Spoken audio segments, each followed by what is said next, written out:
right, Doug, that was Mind Playing Tricks on Me by the Ghetto Mm-hmm. Boys from 1991. Man, tell me what you think about it. Man, I love that song, man. Ghetto Boys, one of the greatest hip hop groups of all time. I mean, what that song really says, I think, is what they discuss is, how difficult it is living in the hood and living by the sword as they have been. Yeah. And growing up that way really teaches fear early on. Like you really catch on to like that fight or flight response. You either gonna shut up or show out. Growing up that way, is modeled at a young age. Yeah. So I think like living that way like creates a survival mode where you're either the one that shows out or you'll become another statistic contributing to that body count. And glaring your teeth, confronting that with your chest, that creates a difference between like being a man of action and a mark.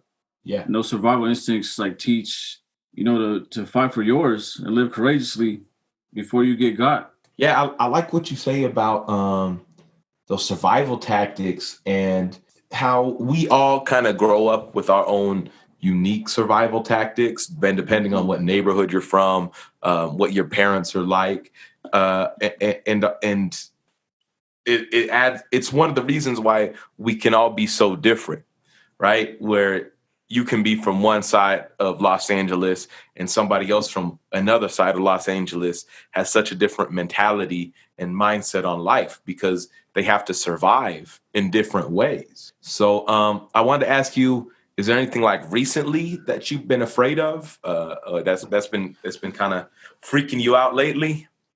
Yeah, man. I mean, I'd say recently I've been afraid of uncertainty and like personally inadequacy. Uh-huh. I mean, now that I reached like another milestone, I just graduated, got my graduate degree, and moving up academically that way, like there's still this lingering fear if I'm even good enough. And I mean, over the years, I've just recognized like I've had to reinvent a wheel and like break a cycle of insecurity and just like this emotional detachment that I've learned just from like the men in my family. Mm-hmm. And I know to be confident, like you kind of just got to disregard all that judgment that comes your way. Yeah. If it's not conducive for you, and just keep a positive attitude that things will turn out well, for myself, my community. And, I really feel like preparation and vision for the future is necessary to stay grounded and present, like all while building on what's to come. But I think in order to do that, you really kind of got to be grounded with yourself. And if there's anything in your past that's holding you back, those are the things that you would need to confront and work on so you can be focused on what you're doing now and look 3-5 years ahead. And I like what you said about like having to disregard judgment. I mean, the world is obviously a very judgmental place. Yeah. And sometimes like being vulnerable or being emotional, like is going to bring you judgment. Sometimes you're going to open up to somebody and be real and be honest. And they're just going to, look at you like, what the fuck is wrong with you? And that hurts, doesn't it? Yeah. It hurts a lot. I mean, I feel like the way to kind of just really be good with yourself and like know who you are is just to stop giving a shit what people got to say or think about you, because they don't concern you. I mean, you're still gonna be doing you. Like it's like those groundhogs and shit that be racing got the little cones, or when they're racing, it's the greyhounds, not groundhogs. Okay, I was like groundhogs. What the fuck? Racing ground.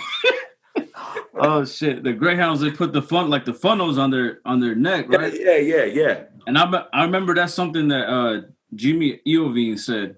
That created Beats with Dr. Dre. Yeah. So he was saying, wasn't he head of not Aftermath, but Interscope? Yeah, head of Interscope. Like that's one thing that he said. It was like if we all had that, like where we just have a tunnel vision on what we got to do and like disregard haters and shit around you that are saying like, you this and that, especially being black or brown. If you get an education, like why is it not enough? Yeah, man, I totally agree. So going back to the song, we kind of got off on a tangent. There was one thing about that song I wanted to... No tangents allowed. No tangents allowed.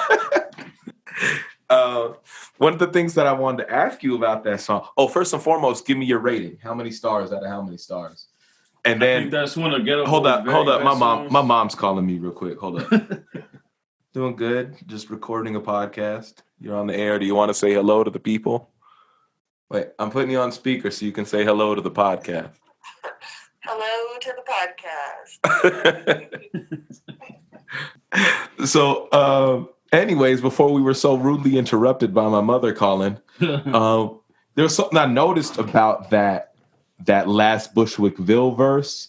The man that he's describing that's kind of haunting him, he says he stood about 6 or 7 feet. And I'm wondering if you think that adds to Bushwickville's fear factor, like as a little person. I'm sure. I mean, just having somebody towering over you, but I mean, Bushwick Bill is a fearless individual. Like the whole reason he lost his eye, he was like very suicidal, like a lot of his time, even as a recording artist. Mm-hmm. And he would alcohol was something that like really would mess him up to a point where he would turn violent, but inflict self-harm. Like one of his things that he would do would jump out of 2-story windows, like through the glass. Like that's just some shit he did like at parties or just with other people around. Then there was one point where I believe he had smoked some weed, which was laced with PCP, and that's what led to him losing his eye.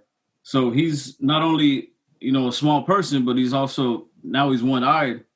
He had somebody else shoot him in the face because he wanted to die because he thought he would take it, and that shit got lodged through his eye, and the bullet was lodged in his head, but he survived. Oh my God! He still survived that regardless.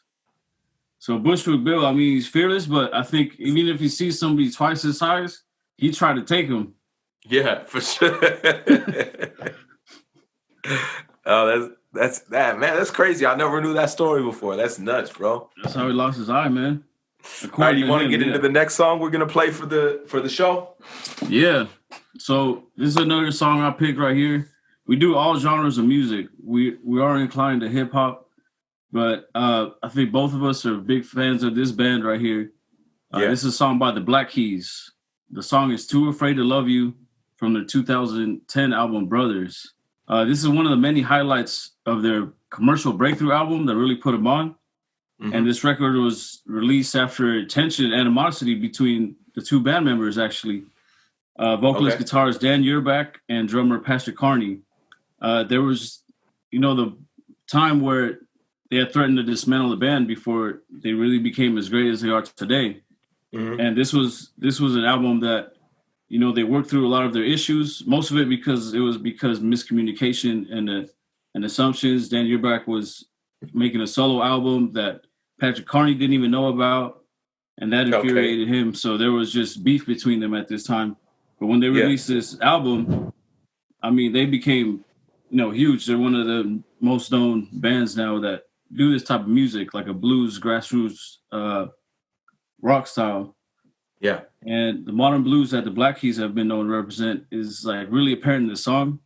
You could just envision it like being played in a rundown dive bar in like a secluded town, smell of cheap whiskey, long day's work. Are you intentionally describing my life, or was that just an accident? Damn. This music is made for you, man. Let's go ahead and play this song, man, and let the people listen to what we're talking about.